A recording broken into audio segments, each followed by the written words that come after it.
Halo semuanya, balik lagi di Geekshy Channel. Oke. Maaf, setting videonya apa adanya karena ini bener-bener habis nonton Spider-Man Way Home. Jadi kita memang sengaja, rencananya memang pengen memberikan impresi secara langsung setelah kita nonton banget ya. Iya, iya. Cuman mau curhat sedikit, sebenarnya kita harusnya nonton di IMAX di IMAX. Jakarta. Kita pengen nonton IMAX di Jakarta karena kita pengen dapet experience yang paling mantap gitu. Mantap ya. Cuman gara-gara Tix ID anjing. Karena Tix ID kita tiba-tiba tiketnya di refund, kemarin juga di sosial media juga udah rame ya Gia. Langsung harus switch jadinya. Jadi tiba-tiba kita harus switch plan. Akhirnya kita nonton di Bandung di Stadium. Kita cari yang paling oke lah ya Gia. Stadium Pascal 23. Masih dapat pas lagi tengah. Ini pembelian tiket paling sporadis dalam hidup gue ini.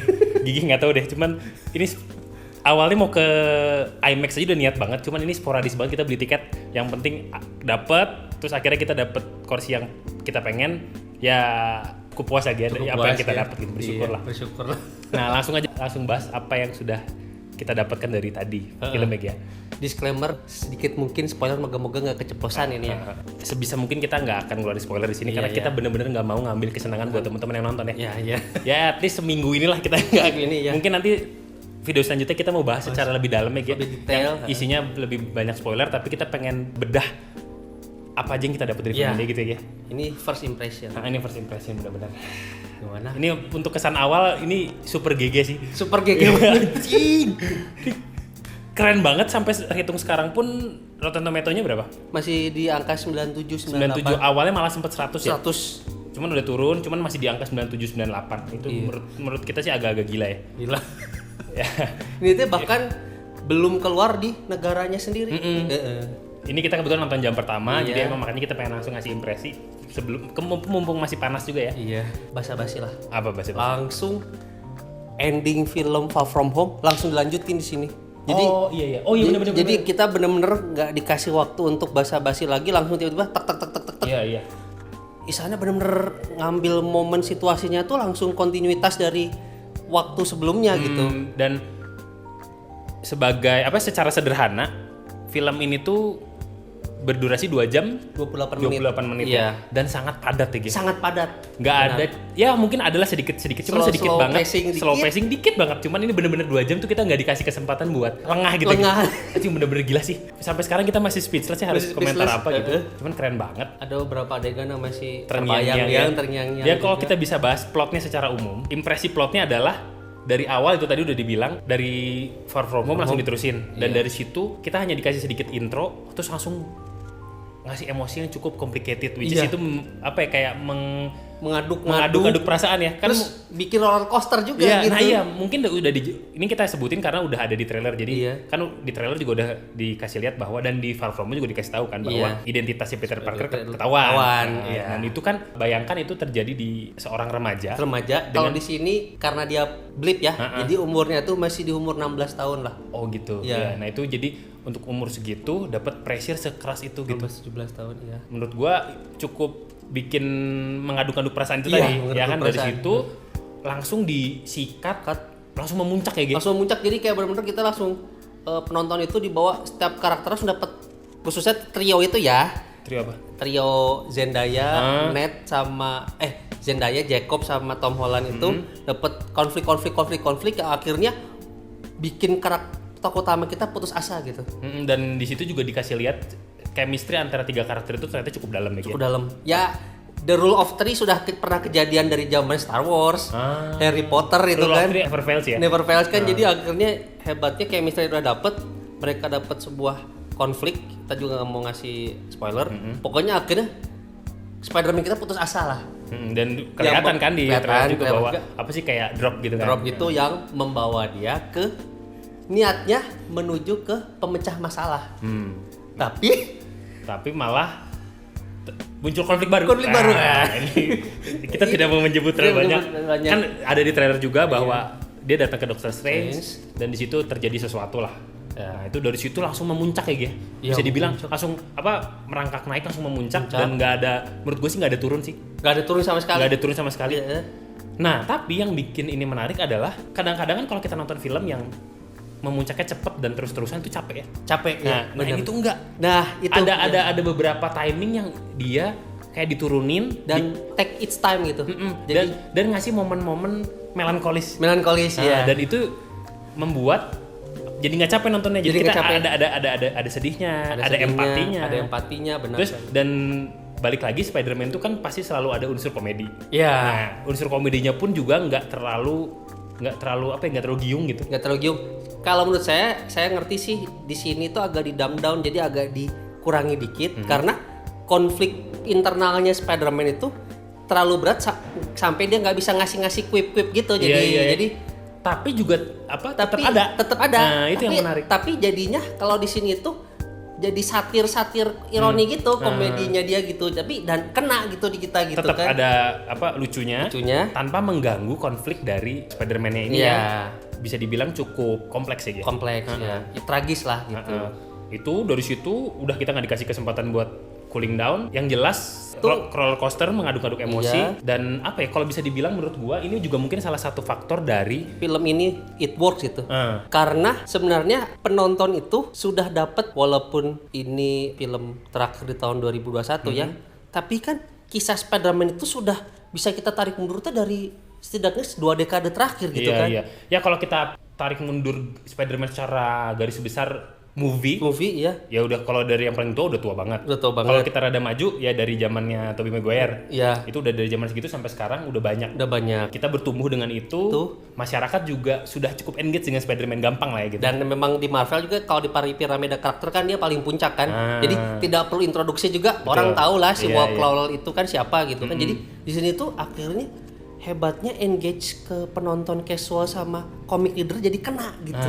Jadi kena semua ya? Kena semua. Dan jadinya emosionalnya kena semua. Jadi mau kita dibawa kemanapun, naik turun kitanya ke bawah gitu. Kita jadi ikut perjalanan yang dilakukan oleh si Spider-Man-nya. Betul. Nah kalau misalkan juga, anggaplah kita eliminasi Spider-Man non-MCU ya. Iya. Terus kita lihat dari Homecoming, Far terus From Home, dan sekarang ditutup dengan No Way Home.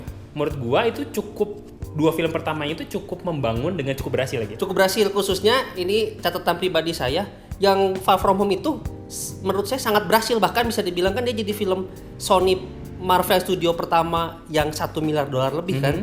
Jadi berarti orang tuh udah kebangun banget nih fondasinya di film Far From Home. Akhirnya di sini udah dia tinggal dikasih steroid aja gitu. Tinggal nunggu meledaknya aja. Meledak beneran gitu. Jadi apa ya? Ya itu mungkin yang bisa di privilege-nya kali ya. Privilege-nya film ini tuh itu gitu. Itulah makanya ini kalau boleh gue mention, senyinyir-nyinyir orang tentang film superhero, film superhero mah buat anak-anak. Iya, buat anak-anak. Benar. Atau terlalu colorful dibandingkan franchise sebelah. Cuman kalau kita lihat dari sini juga mereka membangun dunianya dengan sangat apik. Makanya kenapa itu membuat orang jadi engage. Jadi dan itu yang tidak bisa dilakukan. Gitu. Itu yang tidak bisa dilakukan atau mungkin belum oleh pesaing-pesaingnya yang pengen instan. Ngelihat Marvel sekarang pengen booming cepet, tapi langsung satu film kan nggak bisa. Marvel kan melewati dari Iron Man. Iya, jadi istilahnya Marvel juga ini udah film ke-27 kan, 13 tahun terakhir, berarti kan dia ngebangun bertahap, gitu. Ngebangun world buildingnya itu. Jadi mau di sini Spider-Man tuh sangat beruntung sekali tinggal di dunianya si Avengers gitu, bisa dibilang. Bukan saya mau mengapresiasi Marvel Studio gimana. Dunianya tuh udah sangat-sangat terbangun, established. Jadi dia mau di sini naik benang merah sana tuh, aduh, jadinya organis aja. Udah enak. Nah itu yang jadi nilai tambah, akhirnya kita emosional empati jadi kena gitu. Engage banget gitu. Kehabisan kata-kata sih untuk ini yang kami lubuk dari hati dari panel hampir checklist yang kita ekspektasi, hampir kena lah 85% ya. Ya kalau dilihat dari video kita sebelumnya, kita nggak menyebut bahwa ada prediksi kita yang benar dan ada yang salah. Ada yang salah. Ya kan wajar namanya prediksi ya. Tapi puas gitu. Tapi puas gitu. Maksudnya. Dalam artian berarti kan kita tuh sampai bikin prediksi itu penasaran sih mau dibawa kemana kan. Pas ternyata kita dapet twist and turn dibuat salah, gak apa-apa sih, kan dia selalu bilang buktikanlah kami salah. Justru ketika kita kegocek malah jadi menarik experience-nya gitu. Itu jadi tadi juga dapat euforia dari teman-teman sama nonton kan, akhirnya merinding lah. Wah, kita di bioskop tepuk tangan, teriak, sorak-sorak. Wah, itu bayangin aja kayak apalah. Itu baru kejadian terakhir itu Endgame 2019.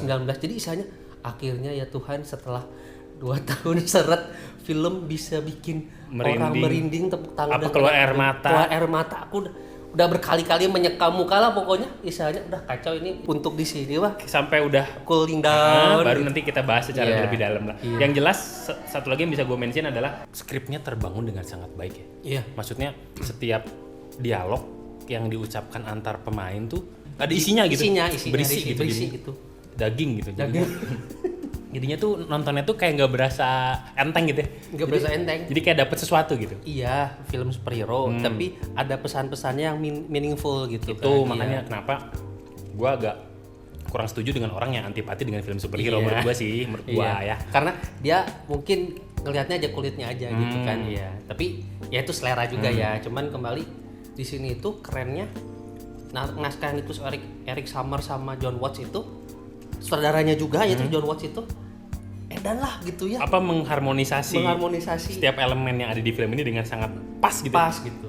Nggak ada yang terlalu mencuri perhatian terlalu banyak gitu. Iya. Dan senangnya itu juga nggak terlalu preachy, menasehati, menggurui gitu juga. Jadi istilahnya ini loh kehidupan tuh gini gitu. Nah, jadi di sana ada sebuah ini, oh bisa jadi ya karena Spider-Man friendly neighborhood kan, saudara tetangga kita, ya konflik-konfliknya relatable juga kan ke penonton audiensnya gitu. Dan ini menurut gue bisa dibilang sebagai salah satu momen pendewasaan karakter Peter Parker. Ya benar-benar. Makanya itu yang membuat jadi bisa diambil meaningnya sama orang gitu. Makanya itu bisa jadi, menurut gue sih bisa jadi inspirasi buat penonton gitu.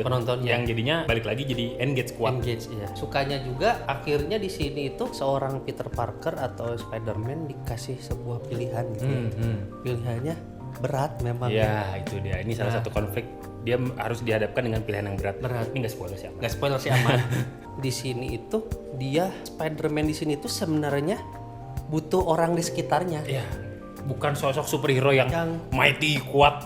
Walaupun sebenarnya secara nature-nya dia tuh emang solo kan Spider-Man itu kan.